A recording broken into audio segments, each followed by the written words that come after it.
പതിവായിട്ട് നടക്കാൻ പോയാൽ ശരീരഭാരം കുറയുമോ? ഇന്ന് നമുക്ക് ശരീരഭാരം കുറയ്ക്കുന്നതിനും വ്യായാമത്തിനും വേണ്ടി 90% ആൾക്കാരും ചെയ്യുന്നത് നടക്കാൻ പോകലാണ്. നടന്നാൽ മാത്രം ഒരിക്കലും നിങ്ങളുടെ ശരീരഭാരം കുറയില്ല. അമിതവണ്ണമുള്ള ഒരാള് ദിവസവും നടക്കുന്നുണ്ടെങ്കിൽ അവർക്ക് നടുവേദനയും മുട്ടുവേദനയും വരുമെന്നല്ലാതെ അവർ ഉദ്ദേശിക്കുന്ന ബെനിഫിറ്റ് കിട്ടില്ല. കാരണം 1 കിലോമീറ്റർ നമ്മൾ സാധാരണ സ്പീഡിൽ നടന്നു കഴിഞ്ഞാൽ ഏകദേശം 40 കാലറി ഊർജ്ജം മാത്രമേ കത്തിപ്പോകത്തുള്ളൂ. അത് നിങ്ങൾക്ക് പ്രത്യേകിച്ച് വണ്ണം കുറയാൻ ഒരു തരത്തിലും ഉപകാരപ്പെടത്തില്ല.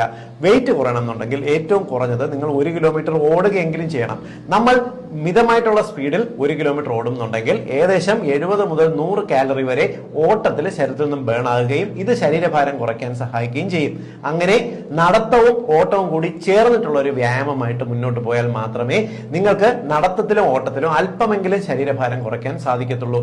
മാത്രമല്ല, നിങ്ങളുടെ കാലിലെ മസിലുകൾ, പ്രത്യേകിച്ച് കാഫ് മസിലുകളുടെ വ്യായാമം ചെയ്യുന്നത് നിങ്ങൾക്ക് ഇൻസുലിൻ റെസിസ്റ്റൻസ് എന്ന് പറയുന്ന ഒരു അവസ്ഥ കുറയ്ക്കുകയും നിങ്ങളുടെ ശരീരഭാരം കുറയ്ക്കാൻ നന്നായിട്ട് സഹായിക്കുകയും ചെയ്യും. അതിന് നടക്കുന്നതിനേക്കാൾ കുറച്ച് ഓടുന്നതാണ് നല്ലത്. കൂടാതെ കാഫ് മസിൽസിന്റെ, കാലിലെ വണ്ണയുടെ മസിലുകളുടെ എക്സസൈസും ചെയ്യുന്നതും നിങ്ങൾക്ക് ശരീരഭാരം വളരെ പെട്ടെന്ന് കുറയുന്നതിന് സഹായിക്കും.